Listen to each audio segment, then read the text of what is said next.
అదే RTV app వార్తల్ని క్షణాల్లో చదివే అవకాశం ఉంటుంది. ఒక న్యూస్ పేపర్, ఒక టెలివిజన్ ఛానల్ మీ చేతుల్లో ఎప్పుడూ ఉంటాయి. చర్చల పట్టణం నుంచి సునీల్ అనే వ్యక్తి నుంచి ఆయన 36 lakhs ఆన్లైన్ ట్రేడింగ్ చేస్తూ పోయినాయి అనే దాని మీద పిటిషన్ ఇవ్వడం జరిగింది.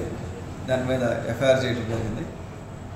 ప్రజలకు ముఖ్యంగా విజ్ఞప్తి ఏంటంటే ప్రజలు ఎట్టి పరిస్థితుల్లో కూడా ఆన్లైన్ గేమ్స్ కానీ, బెట్టింగ్స్ కానీ, లేదా ట్రేడింగ్ కానీ, లేదా ఎల్ఐసి గురించి కానీ, లేదా డెబిట్ కానీ, క్రెడిట్ కార్డ్స్ కానీ, ఓటీపీ విషయాల్లో కానీ, లేదా వచ్చే అన్వాంటెడ్ వీడియో కాల్స్ కానీ, లేదా లింక్స్ కానీ తీసుకోకుండా మీరు ఉండాలని, అనవసరంగా ఏదైనా అనుకోకుండా జరిగితే మీరు 1930 కానీ కాల్ చేస్తే ఇమీడియట్లీ మీరు ఏదైతే పోగొట్టుకున్నారో ఆ మనీని సైబర్ ఆన్లైన్ పోర్టల్లో సీజ్ చేసి మీకు పైసలు రిటర్న్ రావడానికి ప్రయత్నం చేస్తాము.